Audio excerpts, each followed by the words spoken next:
Hai guys, welcome to my channel. Nama aku Christine Janetes Yahaya. Salam kenal. Makasih banyak buat kalian yang udah mau klik video ini dan juga mau tonton video ini sampai habis. Di video pertama aku kali ini aku akan menceritakan tentang 6 misteri Candi Borobudur. Mungkin kalian udah sering dengar, kalian udah sering lihat video kayak aku ini yang menceritakan tentang Candi Borobudur, dan mungkin ceritanya kualitasnya lebih bagus daripada aku. Tapi aku kayak cuma pengen nge-share kembali tentang Candi Borobudur ini. Tapi sebelum, Candi Borobudur merupakan candi terbesar Buddha yang ada di dunia. Candi Buddha terbesar maksudnya, yang ada di dunia, yang sudah diakui sebagai warisan budaya dunia oleh UNESCO. Candi ini terletak di Magelang, Jawa Tengah, dan dibangun pada abad ke-8 oleh Wangsa Shailendra. Dan usut punya usut, candi ini tuh sempat terkubur ya guys ya, selama hampir 1000 tahun sebelum akhirnya ditemukan oleh Sir Thomas Stamford Raffles. Ya, Sir Thomas Stamford Raffles. Jadi apa aja sih 6 misterinya? Kita mulai dari misteri yang pertama.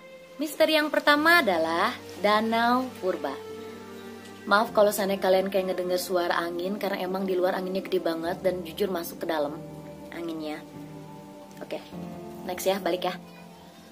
Wilayah di mana candi ini dibangun diduga merupakan Danau Purba yang sudah berusia 10.000 tahun bahkan lebih. Hanya saja danaunya sudah mengering guys, bahkan sebelum candi ini dibangun. Dari mana pada tahu kayak gitu? Itu hasil penelitian orang pinter sana guys.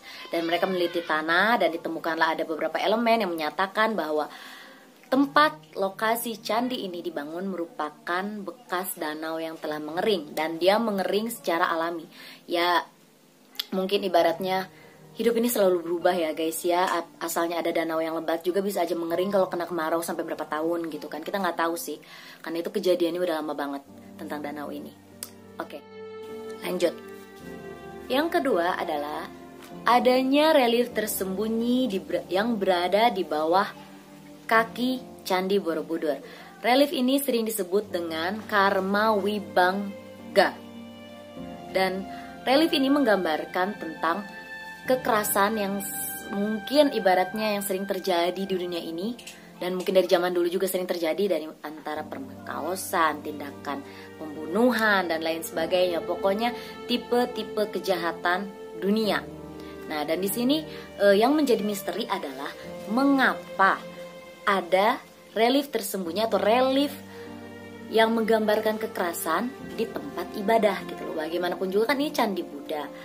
Ya pasti dibangun mungkin untuk beribadah kan, atau ibaratnya sesuatu yang berhubungan dengan keagamaan gitu loh. Tapi kenapa ada relief-relief seperti itu di bawah kakinya? Itu masih menjadi misteri. Jadi apa fungsi dari relief itu tersendiri dan mengapa? Alasannya tuh apa? Kenapa relief itu ditaruh di Candi Borobudur? Belum ada yang tahu sampai sekarang. Mungkin kalau kalian yang udah pernah dengar atau pernah baca, kenapa? Kalian bisa komen ya di bawah. Oke. Misteri yang ketiga adalah jam raksasa. Diduga bahwa candi ini merupakan pengatur waktu juga guys. Gimana caranya? Jadi kan di candi itu kan ada banyak arca kan, dan di tengahnya tuh ada, bukan arca, ada stupa-stupa gitu. Dan di tengahnya tuh ada stupa inti yang kalau menurut aku bentuknya tuh kayak lebih gede dan lebih tinggi. Nah, kenapa disebut jam? Karena jika dilihat dari atas dan saat sinar matahari berada di kesudutan atau kemiringan tertentu, itu tuh seperti memantulkan cahaya gitu, memantulkan bayangan ke arca-arca atau stupa-stupa yang ada di sekitarnya. Nah, jadi ada yang menduga bahwa Candi Borobudur selain menjadi tempat untuk beribadah atau tempat untuk kegiatan kerohanian, juga merupakan penanda waktu, walaupun masih diragukan gitu, karena bagaimanapun juga matahari terbit tepat di ufuk timur itu hanya terjadi kayak beberapa hari dalam waktu 1 tahun. Jadi ya gimana bisa menentukan waktu dengan hanya menggunakan matahari gitu loh. Padahal kan kalau zaman dulu juga sebelum adanya jam-jam kayak kita sekarang, waktu tetap aja mereka bisa gitu nentuinnya, walaupun gak tahu akurat gak tahu enggak. Cuma ya bisa aja gitu. Pokoknya siang ada matahari siang, kalau ada bulan malam gitu kan. Gampang guys. Yang keempat adalah mitos Kunto Bimo. Menurut mitos yang ada, kalau seandainya untuk laki-laki nih ya, untuk laki-laki bisa menyentuh kelingking patung Buddha yang berada di stupa, dalam stupa, maka keinginannya bisa terkabul. Sementara kalau untuk perempuan menyentuh kakinya, kalau nggak salah kaki apa? Oh, jari kaki guys, bukan kakinya tapi jari kakinya. Jadi kaki Buddha yang ada di salah satu stupa. Tapi aku nggak tahu apakah itu untuk semua yang Buddha yang ada di stupa atau hanya satu stupa aja. Setahu aku satu doang sih. Nah, kalian udah pernah belum guys nyentuh kaki atau nyentuh kelingking Kunto Bimo? Dan tercapai nggak kak? Kemudian mitos kelima adalah adanya relief yang menyerupai piring terbang atau UFO. Nah, aku coba nyari sih gambarnya, dan aku nggak tahu pada saat video ini up apakah aku udah dapat apa enggak. Cuma di situ ada relief, di mana reliefnya itu bergambarkan piring terbang yang diduga merupakan UFO. Jadi ada yang mengatakan juga bahwa Candi Borobudur ini dibangun dengan bantuan alien guys. Namun ada pula yang mengatakan bahwa itu bukanlah piring terbang, melainkan salah satu dari simbol kosmologi simbol dari kosmologi Buddha atau 7 permata kerajaan kosmologi Buddha itu. Yang keenam, ini yang terakhir, adalah mitos singa urung.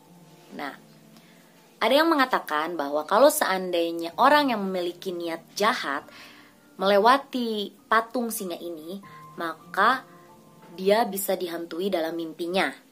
Tapi ada juga yang mengatakan kalau seandainya pasangan melewati singa urung ini, maka hubungan mereka tidak akan berlanjut ke jenjang pernikahan, melainkan mungkin akan putus gitu aja. Mungkin kalau untuk yang kayak pergi ke suatu tempat nih pasangan, pulang-pulang bisa putus, kayak mitos kayak gitu banyak ya guys ya. Kalau seandainya kalian tertarik, aku bikin mitos-mitos yang ada di Indonesia tentang kalau kita pergi ke suatu tempat dengan pacar kita putus, kalian kasih tahu aja ke aku ya. Ntar aku bikinin. Nah, itu tadi adalah 6 misteri Candi Borobudur yang belum bisa dipecahkan. Tapi sesungguhnya ada satu yang aku mau kasih tahu ke kalian, dan ini sebenarnya lebih ke menurut dan pendapat aku sendiri ya, yaitu adalah misterinya bagaimana candi itu bisa dibangun. Itu pun udah merupakan misteri. Karena yang kita tahu gitu ya, teknologi pada abad ke-8 itu tidak semaju sekarang gitu. Dan juga fakta bahwa Candi Borobudur itu dibangun oleh jutaan batu yang berasal dari gunung berapi, aku lupa lagi apa namanya. Nah, itu tuh kayak dari mana sih mereka bisa dapet segitu banyaknya batu gitu loh. Kan Candi Borobudur tuh luas banget loh guys, 100 kali 100 kalau nggak salah. Dan batu yang ada di sana tuh jutaan. Jadi aku berpikir dari mana bisa dapet batu sebanyak itu.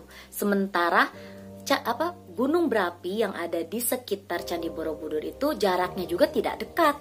Dan zaman dulu tuh nggak ada truk, nggak ada beko, nggak ada apa-apa. Bahkan bisa dibilang mungkin hanya menggunakan kereta kuda, kalau nggak hanya rakyatnya sendiri aja gitu loh yang ngegotong-gotong gitu buat ngebangun itu. Walaupun memakan waktu sampai 70 tahun, tetap aja kalau kata aku itu pun merupakan sebuah misteri, atau mungkin bisa dikatakan sebuah keajaiban kali ya. Oke guys, mungkin segitu dulu video aku. Makasih banyak buat kalian yang masih nonton atau mantengin sampai menit-menit kesini. Dan aku harap kalian bisa mau like dan komen serta subscribe channel aku agar aku bisa lebih semangat lagi bikin videonya dan kita berkembang bersama-sama, kita tambah ilmunya, dan aku juga akan berusaha sebaik mungkin untuk memberikan konten terbaik, konten yang seru. Nah, jadi mungkin segitu dulu. Jangan lupa like, comment, dan subscribe. See you in my next video. Bye-bye.